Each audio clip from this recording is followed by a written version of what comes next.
자, 이제 본문 한번 보면 거짓 선지자가 이제 하는 일들을 보게 되는데, 우리가 이제 앞에서 적그리스도를 대표하는 키워드가 있었습니다. 그게 뭐였죠? 네, 권세였습니다. 권세. 그래서 1절에서 8절까지 이 8절 안에 권세라고 하는 말이 5번이나 등장하죠. 그래서 이 적그리스도를 대표하는 단어는 권세예요. 그래서 이 적그리스도는 그 전체, 이 전 세계를 장악할 만큼, 그렇게 말하는 그 이유가 7절이죠. 7절에, 13장 7절에 각 족속과 백성과 방언과 나라를 다스리는 권세를 그 짐승이, 첫째 짐승이, 즉 적그리스도가 받는다고 했죠. 그렇기 때문에 이것을 근거로 해서 봤을 때 전 세계적인 어떤 그런 영향력을 끼치는 그런 정치적인 세력으로 등장을 할 것이다 라고 그렇게 예측을 하는 겁니다. 자, 그리고 이제 이 거짓 선지자는, 그렇다면 이 거짓 선지자를 대표하는 단어는 행함입니다. 행하는 것. 우리가 12절에 보면 그가 먼저 나온 짐승의 모든 권세를 그 앞에서 행하고, 그렇게 얘기하고 있죠. 그리고 13절에서 보면 큰 이적을 행하되, 14절에서도 짐승 앞에서 받은 바 이적을 행함으로, 그렇게 얘기하고 있죠. 이 행하는 것, 행하는 것이 이 거짓 선지자를 이제 특징 지어주는 그런 단어입니다. 즉 적그리스도의 어떤 그 의도와 계획, 목적을 따라서 아주 하수인 노릇을 하면서 이제 실제적으로 그것들을 실행하는 그런 역할을 하는 것이 바로 이 거짓 선지자가 될 것입니다. 그래서 이 거짓 선지자가 막 이적을 행한다고 그랬죠. 그래서 하늘에서 막 불도 내려오게 하고 그런다고 그랬습니다. 네, 이거 인공지능으로 가능합니다. 네, 그렇죠. 우리가 아까 화면에서도 봤죠. 불 쫙 하고 불이 막 나가고 그런 거 봤죠. 네.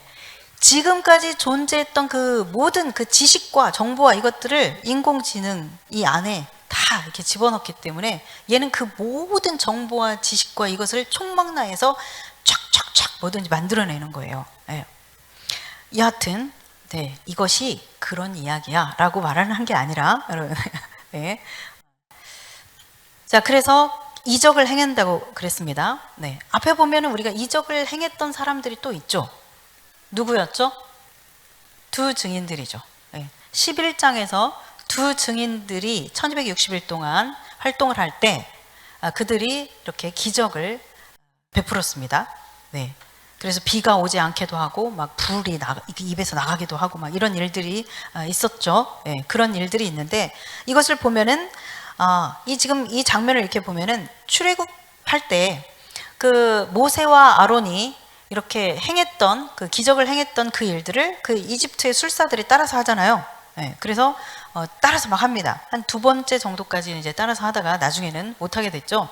마치 이런 것처럼 이 거짓 선지자가 우리가 이제 11절에 보면 처음 11절에 보면 이 짐승이 올라오는데 어린 양같이 두 뿔이 있고 용처럼 말한다 그랬어요. 그러니까 생긴 건 어린 양 같은데 예수님 같은데 이 말하는 것은 용, 즉 사단의 말을 하더라 라는 이야기죠. 그러니까 뭔가 이렇게 가장해서 속임수를 써서 그렇게 나타나는 것이죠. 뭔가 이렇게 선한 것처럼 그렇게 나타내는데 실질적으로 그가 생각하고 말하는 것은 사단의 것을 추종하고 그것을 대변하는 어떤 그런 일들을 하는 존재인 거죠. 그러면서 12절 거기에서 이렇게 그 짐승으로부터, 즉 적그리스도부터 권세를 받아서 그 권세를 행하고 실행하는 거예요. 그리고 13절 14절에서도 보면은 그렇게 그 짐승표를 받고 경배하는 그들을 향해서 그렇게 표적을 행해서 미혹하는 일들을 합니다. 그렇죠?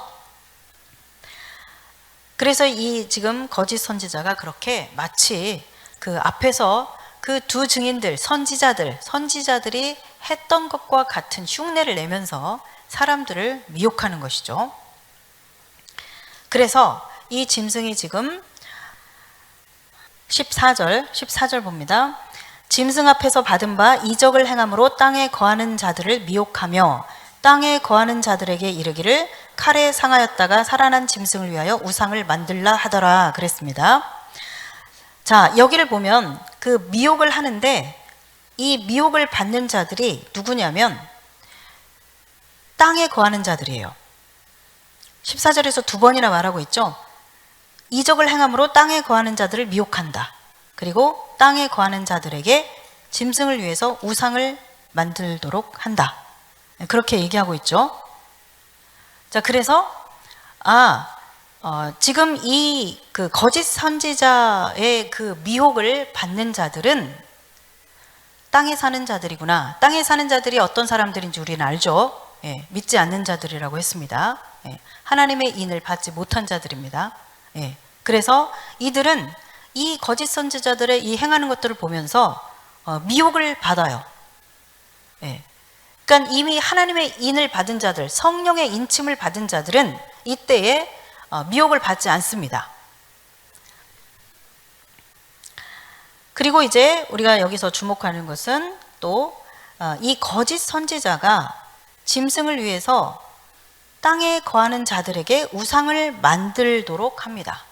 그러니까 거짓 선지자가 우상을 만들어 놓고 경배하라고 하는 것이 아니라 사람들에게 우상을 만들으라고 하죠.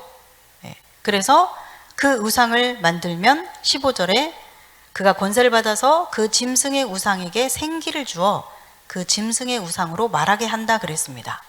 자, 그러니까 사람들에게 우상을 만들도록 하고 그러면 거기에다가 이 거짓 선지자가 생기를 주어서 말을 하게 하고 그리고 거기에다가 이제 경배를 하도록 하는 겁니다. 이거를 그냥 쉽게 여러분들이 이제 아까 영상 봤던 거 그것을 적용해서 그냥 여러분들이 알아서 상상을 하세요. 아시겠죠? 예, 이게 가능하겠어요? 가능하지 않겠어요.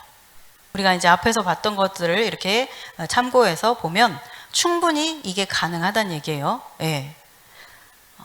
사람들에게 우상을 만들도록 해요. 모두가 그것을 가질 수 있도록 합니다.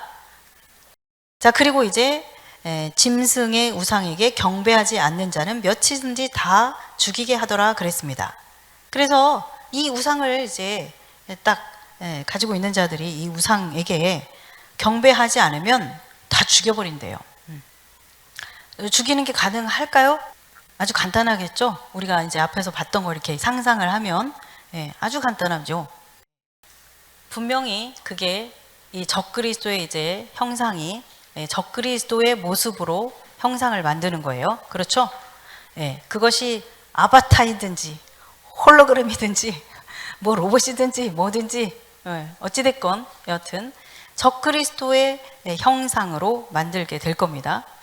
그리고 그것에 이제 경배를 하도록 그렇게 강제를 할 것이고 그렇게 하지 않는 자는 죽게 됩니다. 그리고 이제 16절에서 그가 모든 자에게 쭉쭉쭉쭉 막 열거하고 있죠. 그 모든 사람에게 오른손에나 이마에 표를 받게 한다 그랬습니다. 오른손에나 이마에 표를 받게 한다. 그러니까 그 모든 사람에게 그것을 받도록 강제하는 거죠. 의무적으로 받도록 그렇게 하는 겁니다. 받으라고 요구하는 거예요. 이 이야기를 먼저 하겠습니다.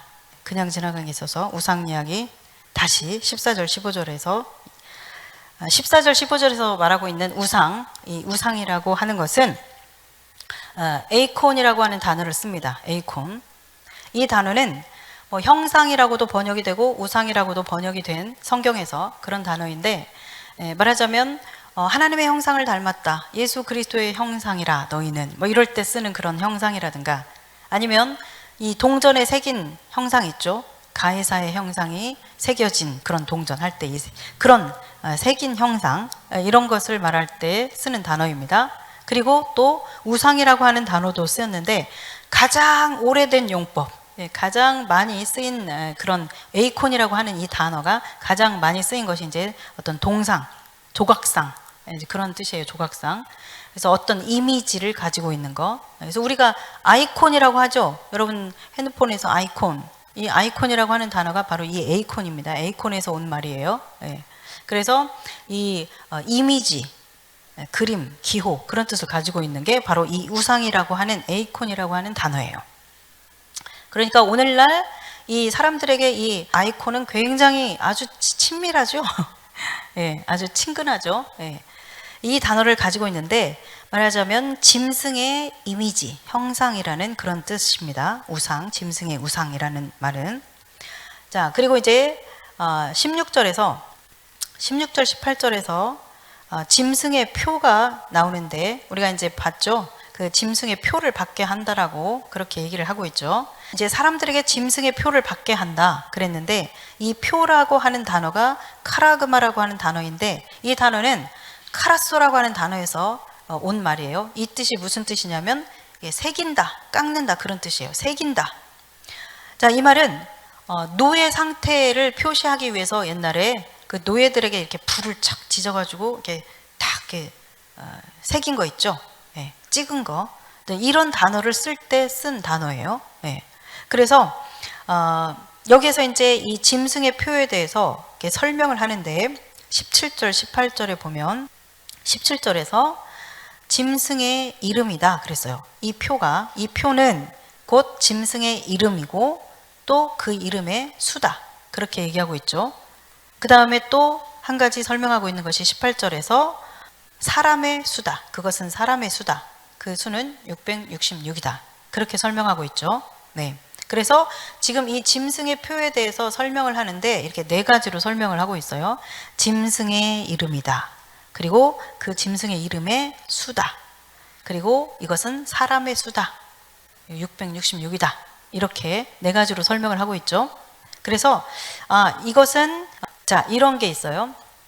여러분들에게 이제 그 히브리어에 어떤 자음들이 자음 값이 있어서 숫자 값이 있다고 그랬죠. 예, 그것을 게마트리아라고 한다고 그랬죠.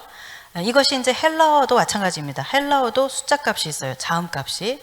이런 것을 사용해서 옛날에 이제 어떤 사람이 폼페이에 있는 그 도시의 어느 벽에다 이런 낙서를 했어요. 나는 그녀의 이름이 545인 여인을 사랑한다. 이렇게 낙서를 했어요. 네. 그러니까 그 여인의 이름을 그냥 직접 쓰긴 좀 그러니까 이제 암호처럼 이렇게 나는 그 이름의 숫자값이 545인 여인을 사랑한다. 이렇게 썼어요. 그래서 어떤 그 사람을 이야기할 때 그 사람의 이름을 이제 그 자음, 이름을 이루고 있는 그 자음들을 이제 그 수로 그 자음이 가지고 있는 숫자로 환산을 해서 그것을 이렇게 합하면 숫자가 나오잖아요. 네, 그렇게 해서 그 어떤 사람의 이름을 그렇게 숫자로 이렇게 표현하는 그런 게 있었어요. 그래서 여기에서 이제 이 짐승의 이름이고 짐승의 이름이거나 아니면 그 이름의 수다 그렇게 얘기하고 있잖아요. 네, 그러니까 이 수는 그 짐승, 즉 적그리스도를 표현해주는 그 적그리스도의 이름이거나 아니면 적그리스도의 그 이름을 표현해주는 숫자일 것이다 라고 그렇게 생각을 할 수 있죠. 그리고 그것은 사람의 수다 그랬습니다. 즉 이 짐승은 한 인격을 가진 사람이다라는 것을 알 수 있습니다. 예, 우리는 계속 이제 13장에서는 짐승이라고, 첫째 짐승, 바다에서 올라온 짐승이라고 얘기하지만 이 짐승은 사실은 적그리스도 그 사람에게로 들어가는 부적영에서 올라온 영이죠. 영. 그래서 영이면서 동시에 이제 그 적그리스도에게 들어가서 일하는 그런 영인데, 그래서 이 짐승은 곧 이제 적그리스도 사람이기도 하다. 그렇게 제가 지난주에 설명드렸습니다. 그래서 그 적그리스도를 표현해주는, 나타내는 그런 숫자이다 라는 이야기이고, 그것이 666이다 이렇게 얘기하고 있습니다. 666 이 숫자에 대해서 굳이 뭐 해석을 할 필요는 없다라고 생각하지만, 예. 왜냐하면 우리가 이제 그것만 알고 있으면 되는 거예요. 짐승의 표 장차 사람들에게 받게 하는 그 짐승의 표는 그 적그리스도의 이름이거나 아니면 그 이름을 나타내주는 어떤 숫자이겠구나. 그것을 표현해주는 어떤 그런 상징적인 것이겠구나 라는 정도를 우리가 알고 있으면 되는 겁니다. 그리고 이제 이 666이라는 것은 인을 맞은 어떤 표를 가진 자들이 또 하나 있었죠. 14만 4천이 있었죠. 14만 4천 그들이 이마에 그런 표를 가진 자들이었습니다. 인을 맞은 자들이었어요. 그래서 그 14만 4천은 그 하나님의 백성을 의미하는 그 12라고 하는 그 숫자에 12지파가 이제 각각 이렇게 12라고 하는 하나님의 그 백성의 숫자에 그 꽉 찬 수, 만수를 의미하는 그 1000으로 해서 각 지파마다 12,000명, 12,000명 막 이랬잖아요. 그래서 이제 그게 합해진 게 12지파가 합해진 게 14만 4천이었죠. 그래서 그런 어떤 이제 그 숫자의 히브리적인 개념의 그 수비학을 우리가 생각해서 그것을 적용해서 생각한다면 666은 6의 숫자가 사람의 수라고 했죠. 히브리인들에게 있어서 이 6은 사람의 숫자입니다. 그래서 6, 100, 6, 10, 10은 세상의 만수였어요. 지난주에 설명드렸는데, 네. 그래서 뭔가 그 사람을 뜻하는 이 6이 세 개가 합쳐진 거죠. 그래서 이 많다라는 뜻을 가지고 있는 이 100, 세상의 어떤 만수를 뜻하는 그런 10, 이것과 합해져서 그래서 뭐 굳이 어떤 666에 대해서 굳이 해석 설명을 하자면 인간, 뭐 우리가 지금 이제 뭐 보았던 영상이나 지금 우리에게서 일어나고 있는 일들을 통해서 보면 알겠지만 이 철저하게 인본주의적인 그 인본주의의 극치가 어떤 것인지를 우리가 지금 느끼고 있죠. 그래서 이 짐승, 적그리스도를 상징하는 이 짐승의 수 666에 대해서는 철저하게 어떤 그런 그 인본주의적인 것으로 완전히 똘똘 뭉친 하나님을 도전하는 어떤 그런 것과 같은 의미를 갖는 것이다 라고 그런 정도에서 여러분들이 정리를 하시면 될 것 같습니다.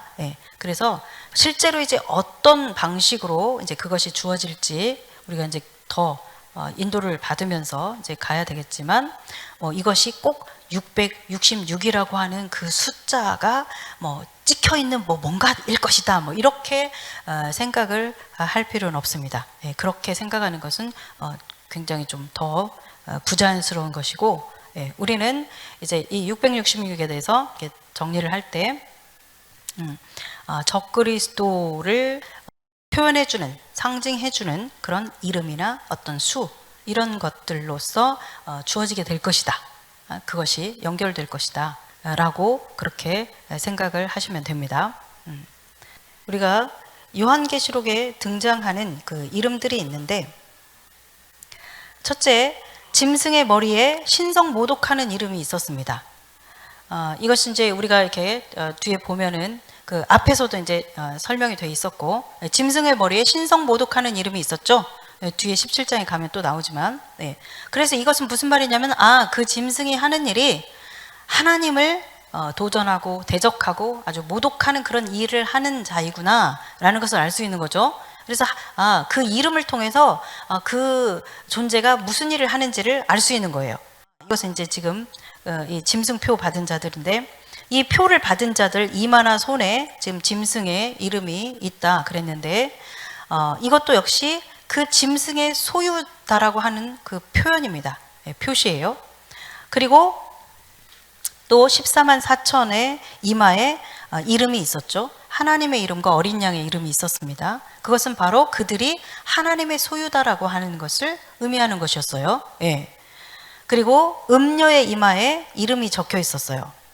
우리 뒤에 가면 이제 나옵니다. 17장에서 18장, 17장, 18장. 그런데 거기에 보면 음녀의 이름에 적혀 있는 그 이름들을 보면 뭐 비밀이라, 큰 바벨론이라, 뭐 이런 이름들이 이렇게 적혀 있습니다. 뭐 땅의 음녀들과 가증한 것들의 어미다, 뭐 이런 이름이 적혀 있다라고 그렇게 이제 기록하고 있어요. 요한계시록 보면. 이 말은 무슨 말이냐면 그 음녀라고 하는 그 존재가 하는 일이 무엇이구나, 그 정체성이 어떤 것이구나 라는 것을 우리가 그것을 통해서 알 수 있는 거죠. 그래서 성경에서 특히 이 요한계시록에서 어떤 이름을 이제 이야기할 때 그 이름은 그 존재가 어떤 존재야, 어떤 일을 하는 존재야 라고 하는 것을, 그리고 그 존재는 누구에게 속해 있어, 하나님께 속해 있든지 짐승에게 속해 있든지 이런 소속, 그 소유, 누구의 소유인가, 그것을 의미하는 것이다 라는 것을 우리가 알 수 있습니다. 자, 우리가 지금 이제 이 보고 있는 요한계시록은 환상이잖아요. 그리고 환상입니다. 그래서 어떤 이미지를 통해서 메시지를 주는 거예요. 그래서 실제로 여러분들이 이제 그 적그리스도로 이제 등장하게 되는 그 인물에게 여기 보면은 머리에 신성모독하는 이름이 적혀 있다 그랬는데 그 적그리스도의 머리에 신성모독 이렇게 이런 이름표가 적혀 있다라고 여러분들 그렇게 생각하는 사람 없으시죠? 예. 그리고 구원받은 사람들 머리에 다 하나님 이렇게 적혀 있거나 네, 그렇게 생각하지 않을 겁니다. 그리고 뭐 큰 바벨론이라고 하는 어떤 그 도시를 상징하고 있는 그 바벨론이라는 도시의 딱 입구에 거기에 큰 바벨론, 음녀들의 어미 막 이렇게 도시 입구에 이렇게 적혀 있다거나 이렇게 생각하는 사람은 없죠. 예. 그런 거예요. 지금 환상으로 이것이 주어졌는데 이것을 통해서 주고자 하는 메시지, 상징하는 그런 것이 있는 거죠. 그래서 이름이라고 하는 것은 바로 그 존재가 하는 일이 무엇인지, 그 정체성은 뭔지, 그리고 그 누구에게 속해 있는 존재인지 이런 것들을 말해주는 것이라는 겁니다. 그것이 바로 본질적인 거예요. 그러니까 우리가 짐승의 표를 받는다. 그리고 그 이름이 있고 그 이름을 나타내는 뭐 수이고 뭐 이런 짐승표에 대해서 우리가 생각을 할 때 이것을 생각해야 된다는 거죠. 이것이 본질적인 의미라는 것이죠. 네. 그 짐승의 표를 우리가 가지고 있다라는 얘기는 나는 짐승 거야 이런 표시라는 얘기예요. 네? 나는 짐승에게 속해 있습니다. 나의 주인은 짐승입니다. 이제 그런 표시인 거죠. 네. 지금 요한계시록에서 말하고 있는 그 이름이 가지고 있는 그 표가 가지고 있는 그 의미가 그런 의미라는 거예요. 네. 그래서 우리는 이 짐승표를 생각할 때 일단은 무슨 뭐 베리칩이냐 뭐냐 막 많이 얘기들 하잖아요. 뭐 이것을 얘기하기 전에 이런 것을 떠나서 일단 기본적으로 본질적인 그 의미는 뭐냐, 누구에게 속했냐 의미라는 겁니다. 짐승표를 내가 가지고 있다 이 말은 내 이마나 손에 짐승표가 있다라는 얘기는 나는 짐승 거 이런 이야기라는 얘기죠. 그거면 족합니다 사실은. 그래서 한국사 미스터리라고 하는 이 책에 보면 같이 읽을까요? 우리나라 고분에서 출토된 인형 노예가 앞머리를 자르고 있다. 노예는 이마에 도장을 찍는다. 이마에 표시한 먹물 문신 때문에 노예는 도망가도 붙잡힐 수밖에 없었다. 네, 이렇게 이야기하고 있습니다. 또 이 책에서도 13세기에도 중국의 외는 머리 앞부분을 깎고 얼굴에 파란 표식을 했다고 동방견문록에 기록돼 있다. 자, 옛날에 이 고대 시대에도 그때로부터 이 노예에게 이 표식을 한다는 게요. 그래서 이 짧은 머리는 본래 이 노예들의 머리였어요. 앞 짧은 머리. 자, 그렇게 해가지고 여기다 보이게 한다는 거죠. 이렇게 표가 그 노예의 표가. 그래서 거기에다가 이렇게 도장을 찍어서 어디로 도망을 가도 자신이 누군가의 노예라고 하는 그 주인의 소유라고 하는 것을 숨길 수 없도록 했던 것이 바로 이 문신으로 새겨서 만든 카라소, 이렇게 새겨서 만든 표라는 거죠. 그래서 우리가 이제 말하자면 이런 의미로 여기에서 짐승의 표를 생각할 때 이 소유권을 표시하는 그런 것으로 우리가 이해하면 충분합니다. 아시겠죠? 네.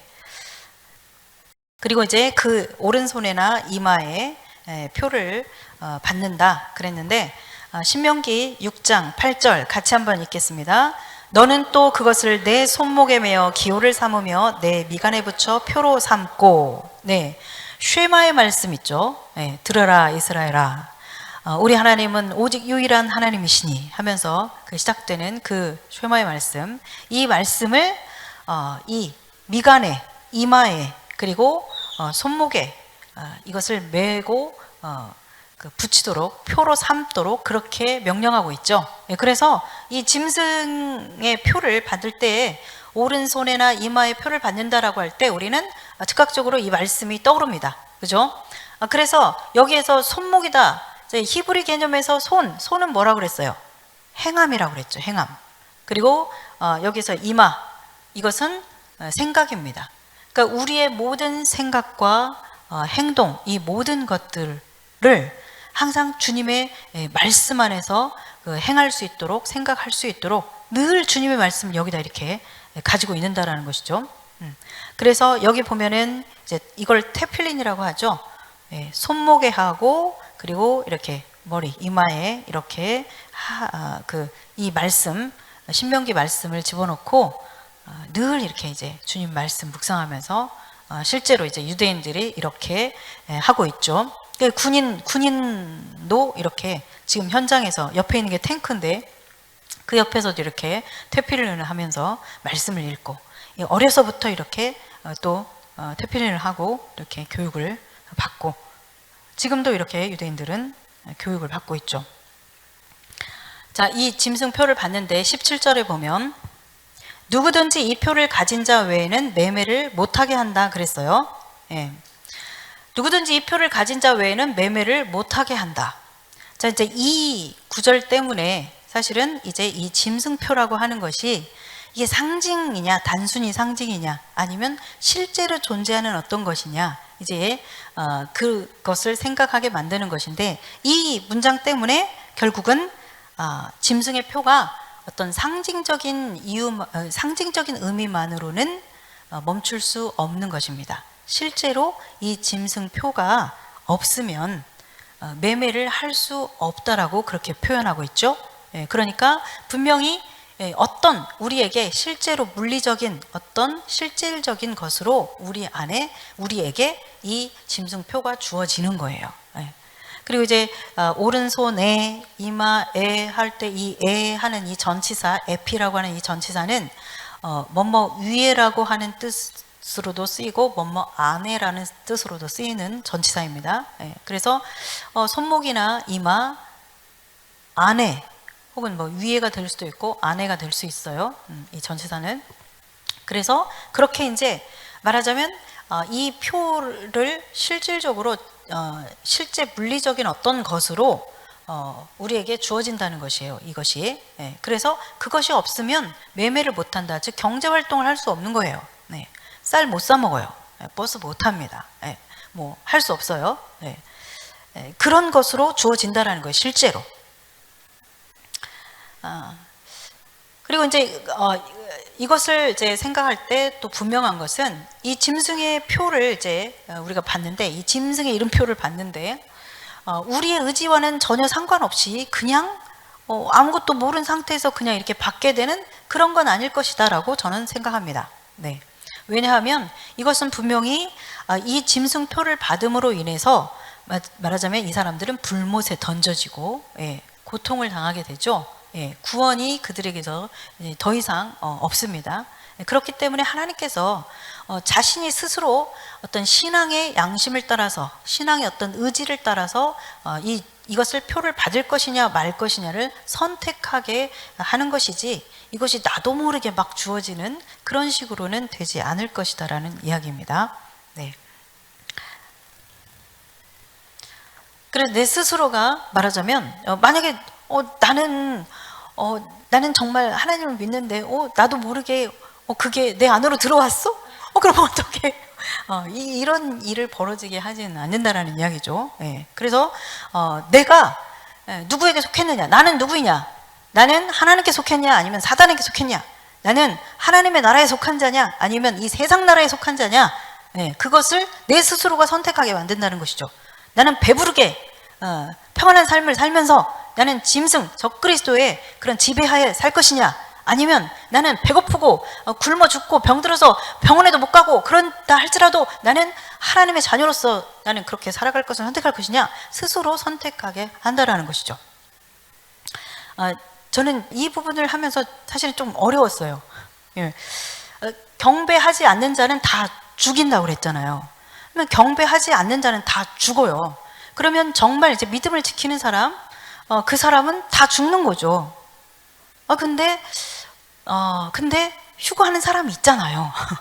휴가하는 사람이 있어요. 우리가 이제 14장 다음 장에 보면 이제 볼 텐데 휴가하는 사람이 있어요. 그러니까는 경배하지 않는데 살아남은 사람이 있단 말이죠.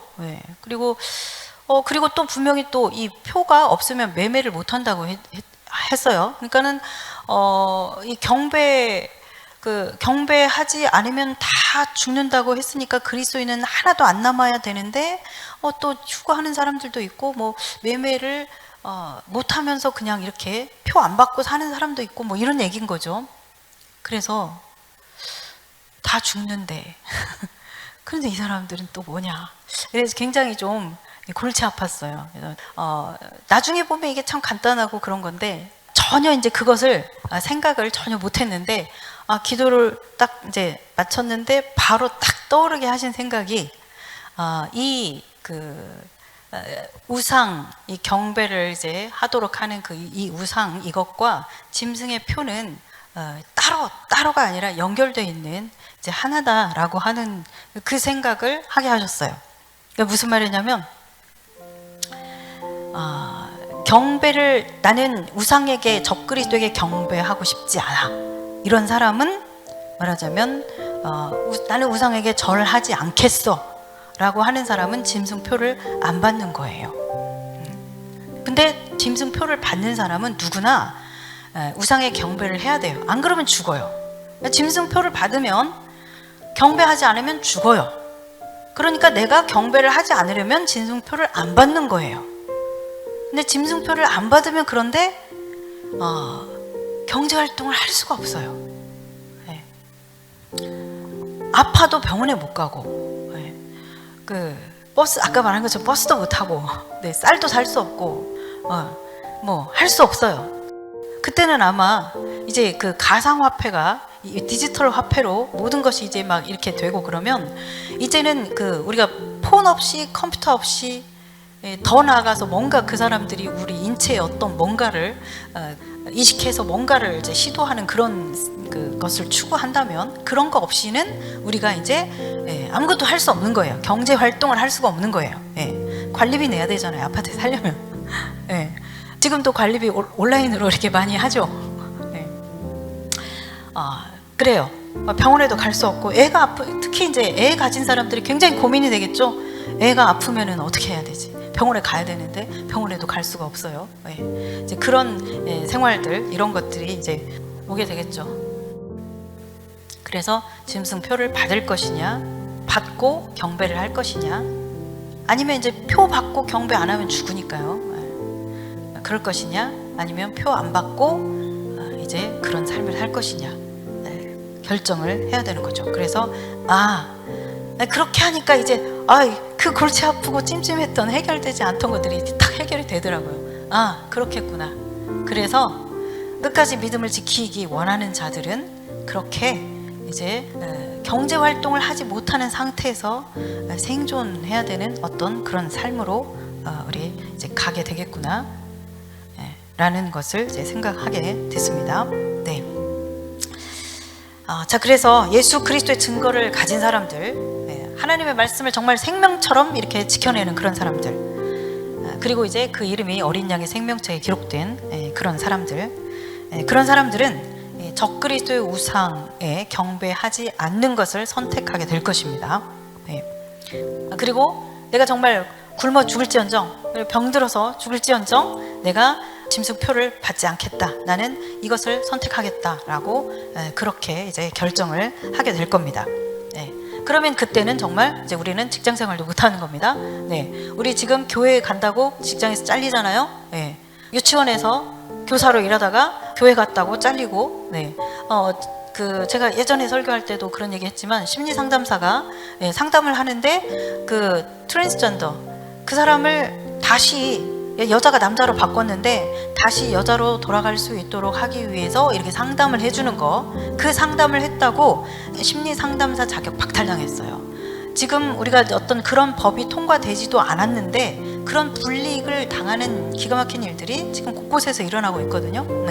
그래서 아까 말한 것처럼 소방관이 교회 갔다고 잘렸어요.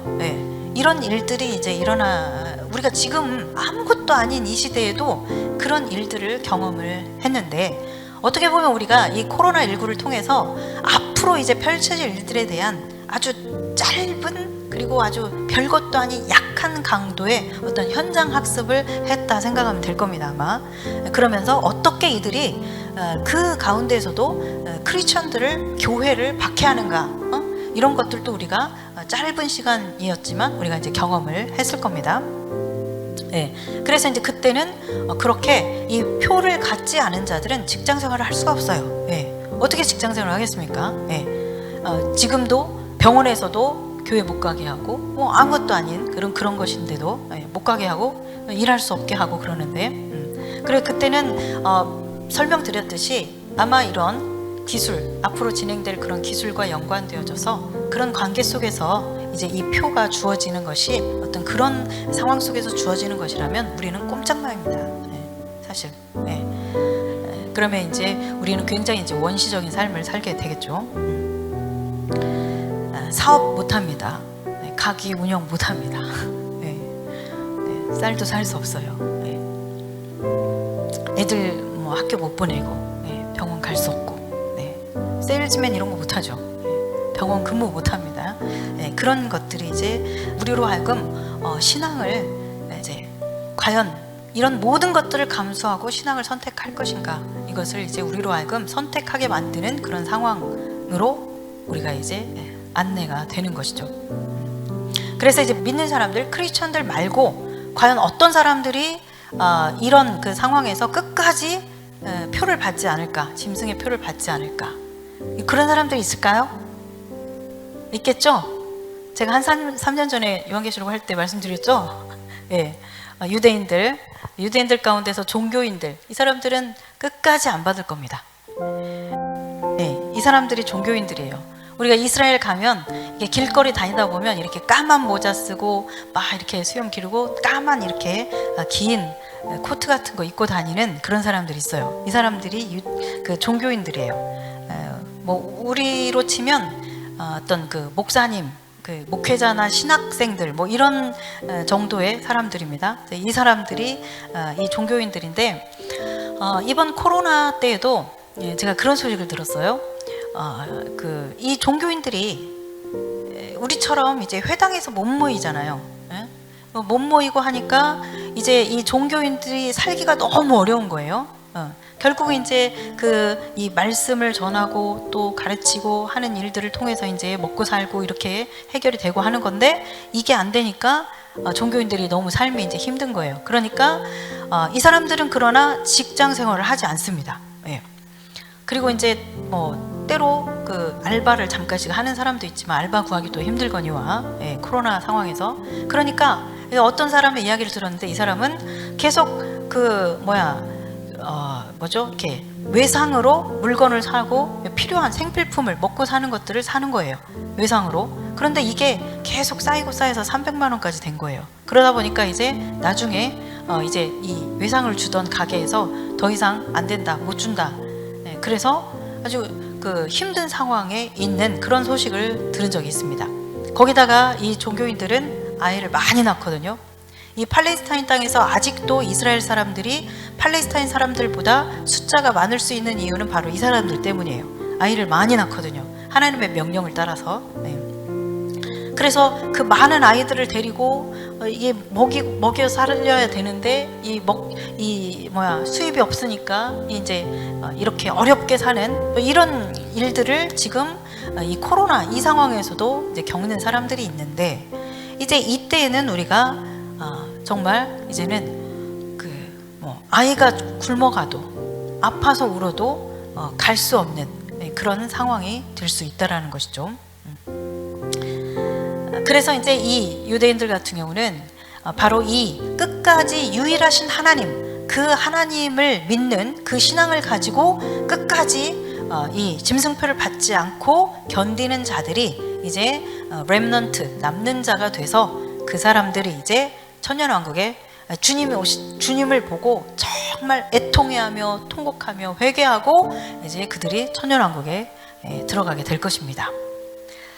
그래서 사도 요한 이때 당시에도 그리스도인들이 이제 성도들이 예수님을 믿는 그 이유만으로 그 신앙 때문에 이제 생명과 그런 어떤 경제권을 그렇게 박탈당하는 그런 삶을 살았는데, 예를 들면 그때에도 상업 조직, 상인들의 그 조직인 길트 조직이라고 하는 게 있었는데, 이 길트 조직에 들어갈 수가 없었어요.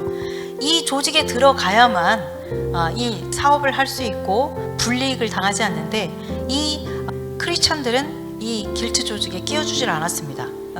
만약에 예수님을 믿는 자다 그러면 거기에서 추방시켜 버렸어요. 그렇기 때문에 온갖 불이익을 당하면서 그렇게 살아왔습니다. 그런데 그것과는 비교할 수 없는 이제 그런 일들이 이제 우리 앞에 펼쳐지게 되는 것이죠. 그래서 이제 그 마지막 때에도 우리가 이제 겪게 될 그 마지막 때에도 생명에 대해서, 경제권에 대해서 박탈을 당하고 그렇게 고통을 당하는 그런 시간들이 이제 오게 될 것이다. 그리고 이것에 대해서 많은 이야기들이 있지만 많은 추측들이 난무하지만 그러나 이것에 대해서 어떤 구체적으로 어떻게 이렇게 진행될 것이다라고 하는 그 구체적인 것에 대해서는 아무도 장담을 할 수 없습니다.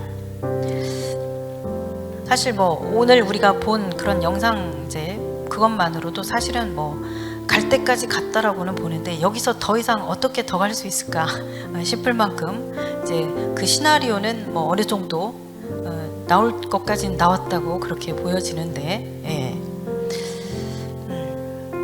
그래서 우리가 이제 성령님의 그 인도하심을 받으면서 우리가 현재의 그 흐름과 추세를 알고 있는 것이 굉장히 중요하고 필요합니다.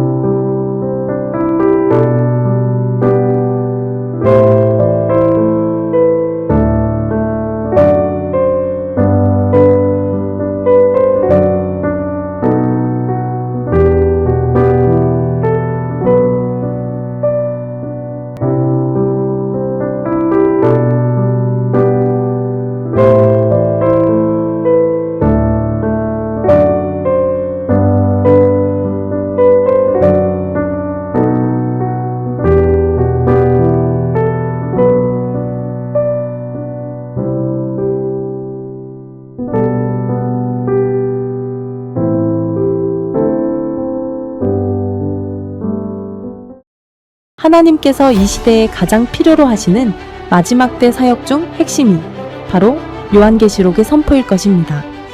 이 사역을 감당하는 데는 중보기도와 격려와 동참으로 함께 이 길을 걸어가주는 여러분들이 필요합니다.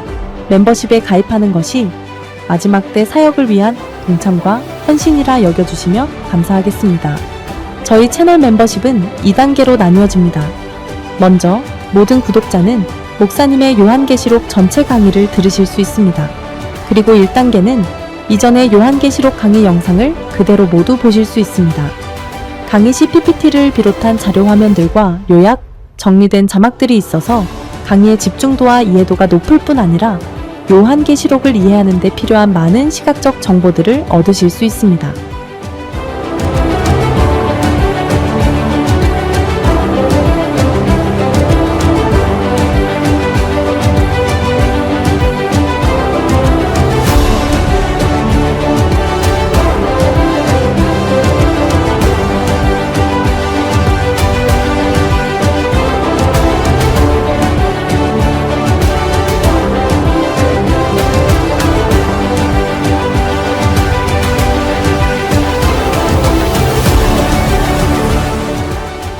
주실 것입니다. 그리고 2단계의 멤버십에 가입하시면 첫 번째 단계와 동일하게 강의를 들으실 수 있고 여기에 이스라엘과 중동, 에녹서, 다니엘서, 유대인의 정원 과정, 소아시아 7교회 등과 관련된 강의들을 함께 보실 수 있습니다. 앞으로도 2단계에서만 오픈되는 강의들이 있을 것입니다. 그리고 2단계는 6개월 이상 구독 시 세미나 등록비를 10% 할인해 드립니다.